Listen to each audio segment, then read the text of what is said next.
If you ever felt like you didn't belong, this video is going to explain why. And I don't mean in like the dramatic way. I mean that quiet feeling that you probably had most of your life. And when you look around and you think, why do I see things so differently than everybody else? If I told you that the problem wasn't you, but what everyone else was focused on. And if that's ever been you, then stick around for a few minutes. A lot of people walk through life reacting to what's right in front of them.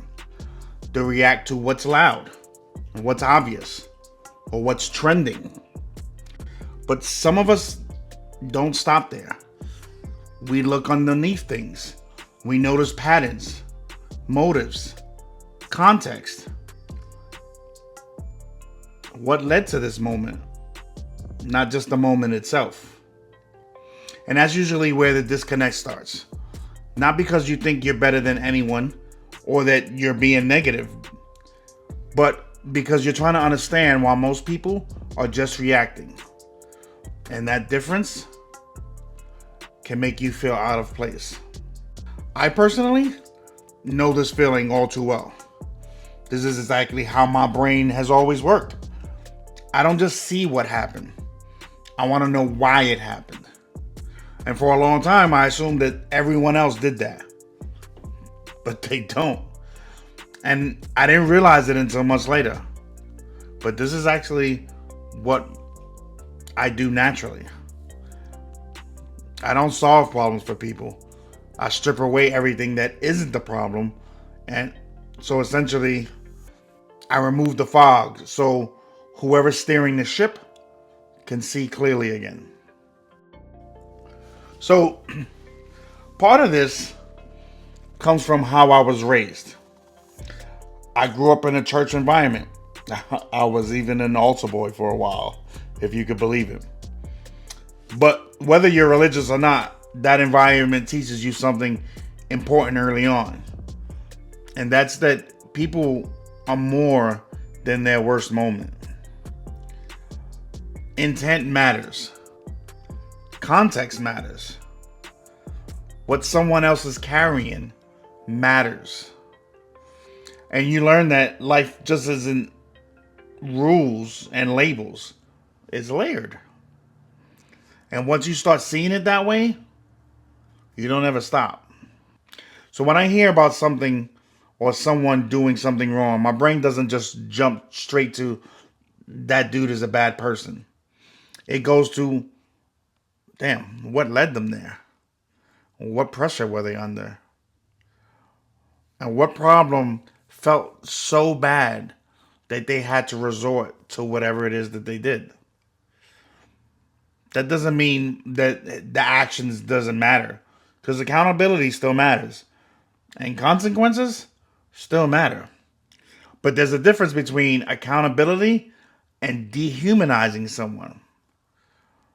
Judgment feels fast, but context, that's much slower. But most systems reward speed.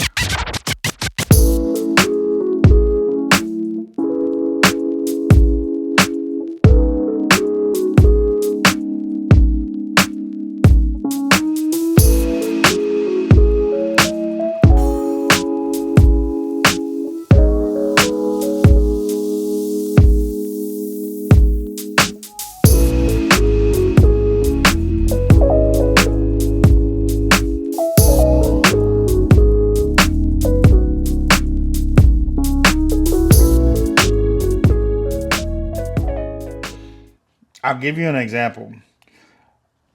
Years back, I wound up in some trouble, and I had to do a week in the county jail. It was the longest week of my life.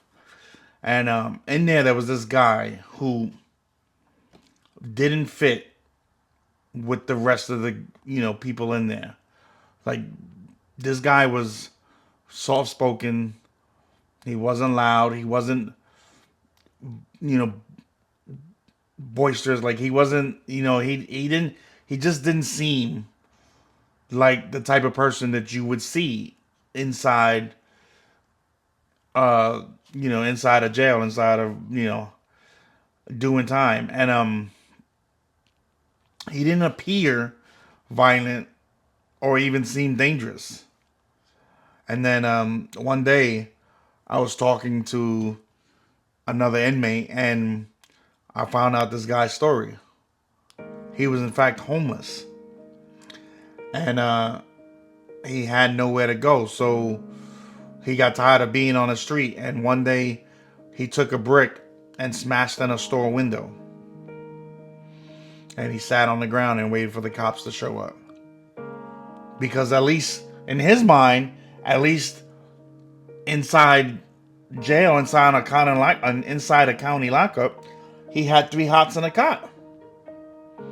Meals, shelter, and from what I understand, he used to try to do everything he could to stay for as long as possible so that he didn't have to be on the street. And that moment messed with me because it showed me how desperate life can make people. How survival can push someone into choices they never imagined making. And it taught me something that I still carry with me today. Most problems look like moral failures until you see the constraint underneath them. But once you stop seeing them, you can't unsee it anymore. So if you're watching this and you've always felt like you see the world differently, there's probably a perfectly good reason why. You might read between the lines. You notice tone, energy, subtext. And that's exactly why surface level advice has probably never really worked for you. You're not looking for answers. You're looking for clarity. But most people don't know how to give that.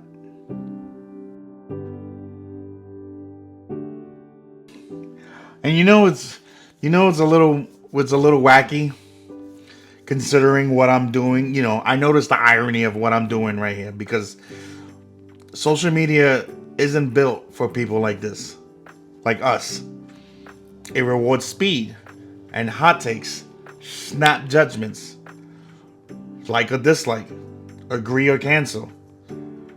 Most platforms reward answers, and very few reward clarity. So if social media feels loud or shallow or even exhausting to you, it's not because something's wrong with you.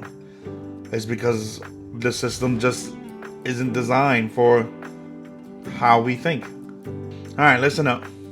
Because here's the part that I really want you to hear. You are not broken or too sensitive. And you're not overthinking. You're just wired to isolate what actually matters. You're someone who tries to understand before judging. Someone who looks for meaning instead of the noise. And yeah, that can feel pretty damn heavy. But it's also extremely rare. Not everybody can do that.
Unfortunately, the world doesn't always reward people like this.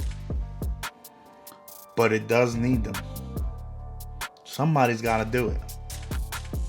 It needs people who slow things down, who humanize instead of flatten, who ask better questions instead of just louder ones. People who remove confusion instead of adding more opinions.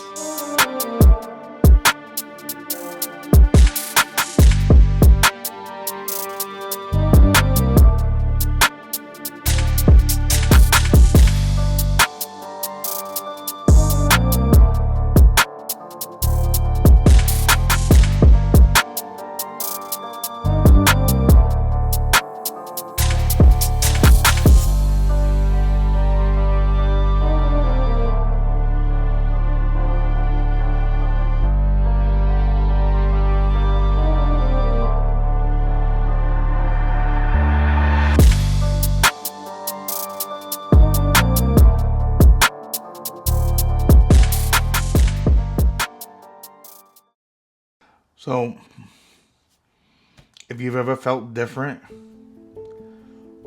like you're not quite in sync with everybody else, if you ever wondered why most advice never quite fit, you're not alone. You just see the problem before the noise. And if I spoke to you today, you're welcome here.